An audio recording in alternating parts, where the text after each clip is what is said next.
You're listening to Real Estate Radio San Antonio with Karla and Stan, and we're sitting here with Robert Tuan of SanAntonioHomefinders.com. And Robert, welcome to the show. Thank you so much, Stan. You know, today we want to talk about buying investment property, residential investment property. Right. This is something that we get a lot of calls at our office about how to finance that.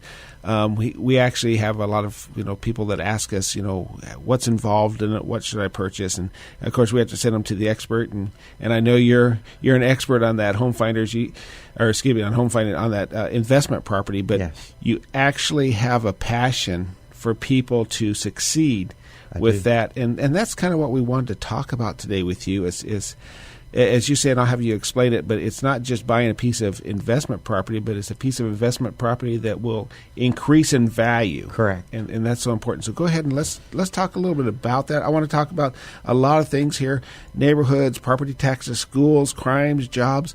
All of these things are involved, and it's more than just saying, hey, I can get X amount of dollars back. Yeah. Some people, they always look for, well, first of all, you have to have it in your gut to want to invest and go forward. And there's a couple of levels. The first level, it's a little hard because you don't understand it, and maybe that's all you want is one or two. But once you get involved after the first few, it gets to be so easy, and that's where most millionaires are made. 70% of the millionaires in the United States are made through real estate or some type of real estate. With investment properties, you look for quality more so than price. I get so many people, well, we want the cheapest, we want this, we want that. They don't look at if you buy quality real estate historically, and that's all I can say is historically, it appreciates faster. Now, let's stop there just a moment. Let's talk about what is quality real estate. Well, real estate is location, location, location. Uh-huh. And right now, out towards Alamo Ranch and past that whole area is just booming. Mm-hmm. So you look for certain qualities in that location. It's hard just to do this on a radio program, but you do need an expert that has been doing this to sit down with you on each track or property, because then I could compare the two and say, this one I like better than this. But, if you're driving, so to speak, if you want to buy that one instead of this one, that's okay. We all have opinions. Historically, I got some pretty good ones. Mm-hmm. And I guess, you have to have that gut feeling, first of all, and just review it. Doesn't mean everything will happen down the road, but with that momentum that's going on in certain areas, it's just everything's at risk, but the fact of it is you got some great opportunities there. As someone thinks about purchasing a piece of property to rent, so often a lot of people become renters because they move from one house to another and they rent the house they're in. I did that in the past, and I rented the house that I had left. I kept that house, and it was in very good shape. And unfortunately, it's kind of the nightmares that we hear. I kind of had to go in there with shovels after a couple of renters had left, and so it was very disheartening to me because I had emotional ties to that house, right, and someone just didn't take care of it like I did. Right. And so, those are things that I guess it's almost like a counseling session when someone purchases a home. I would think that you would have to prepare them emotionally, because when you own a piece of property, you have that emotion tied to it, but yet it's almost a it's from your perspective of living there and then renting, it is different than going out and purchasing as a rental. But I understand what you're saying. I don't do rentals. I'm not in property management. That is a tough job, and certain people do it really well, and certain people don't. And if you try to do it on your own, it's down to that too. Some people are good at it and some aren't. That's a whole new show in itself. Mm-hmm. But let's leave that off to the side, because that's something that we really have no control over. Right. I'll get you a good property manager that you can interview. Handle that. But for investments, I think down the road, I want to explain a few things. I have a few friends that by accident got into owning a lot of property, and their philosophy is, I'm going to keep them and hand them down to my children. Or maybe they'll take one or two of them, sell them, and go buy two more. Mm-hmm. But I'll give you this one, for instance. Right now he owns 35 rentals. And you go, wow. I already see you wanting to go, wow. Yeah. The fact of it is he had a philosophy. The first thing was I think he had two daughters, and he started out buying a house for a rental to rent to her when she went to college. And one of the things he did was, I just don't want to buy just a house. I want to buy something that will historically appreciate.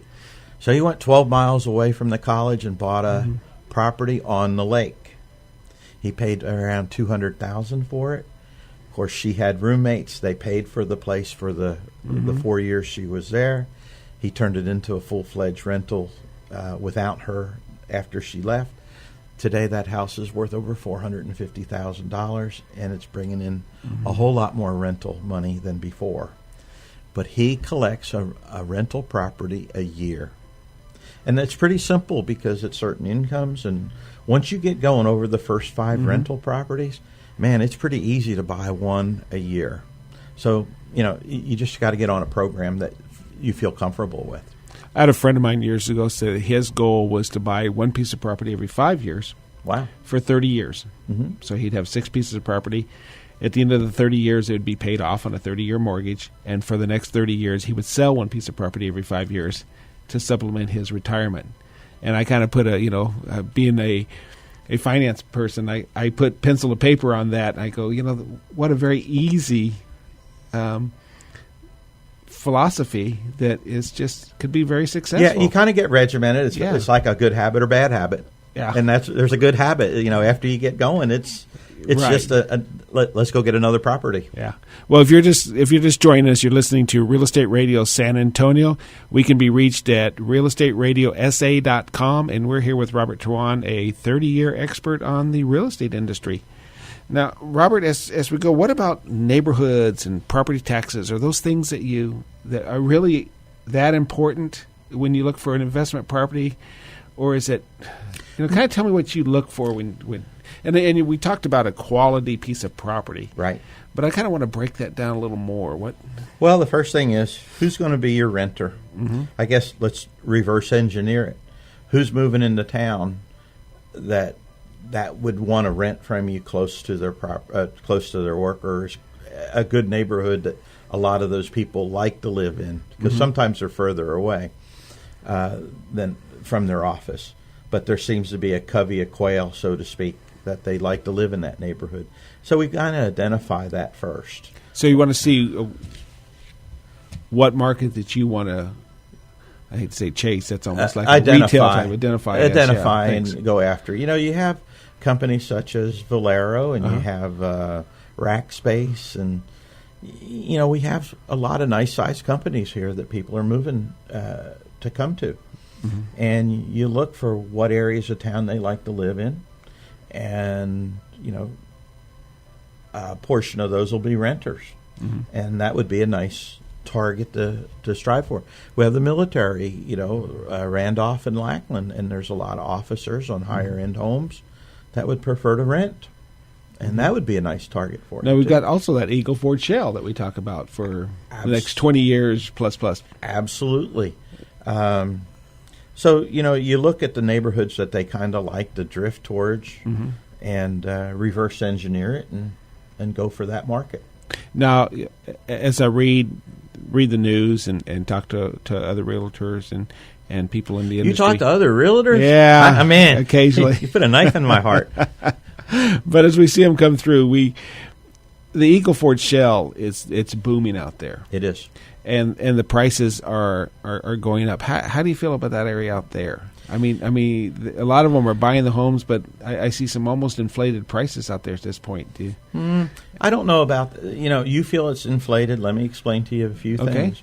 One, we just got off a show that we just recorded about ranch land. Mm-hmm.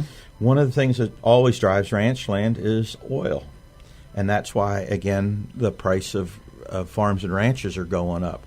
That's being driven in the same way with housing. You'd be surprised if you're at I hate to say the lower end of the Eagleford Shale, you're going to get closer to the Eagleford Shale. But we have quite a few clients that are upper management. They live in the northwest side of San Antonio. That would surprise most people, that they drive an extra 20 miles. Right. But they have a higher income and have a different lifestyle that they go after, and we love to help them. Mm-hmm. Huh. So you don't look so much for neighborhoods as far as property tax or crime or those things. You look for what is an area that you know that you can rent that home that has a demand for a renter, and you identify the type of people that you want to rent to at that point, correct? Am I saying this right? Kind of and kind of not. Let me unwind some of that. We always look for good school districts. Mm-hmm. Whether you have children or don't have children, that kind of everybody wants to live in a good neighborhood, and that if you have really great school districts, people with children prefer that, and even people without. The taxes kind of follow along the way. That's it seems like outside of 1604 is the growth area. So that's... So, and I know one of the things I look for in rental property would be appreciation. Yes. And I think, to me, that would be one of the biggest things, so that in 10 years, where would that property be? I'd rather it be worth 30% more than 5% more. Right. Or a negative, in hopefully never a case. But so does appreciation, is that one of the things that you look for in those areas? Absolutely. And you talked about outside of 1604 appreciation. Outside of 1604, you look because it's new. You don't have the repairs, maintenance as much as on an older house. But there's some great values in Alamo Heights and Terrell Hills and even other areas that aren't as known. But you look for quality back down to location, something that might be residential that might be turned into commercial down the road. Okay, yeah. All right, well, I just want to say you're listening to Real Estate Radio San Antonio. We're here with Robert. We're going to have to wrap it up a little bit, take a little bit of a break here. So don't go away. Be right back, and we'll see you in a little bit. Thank you.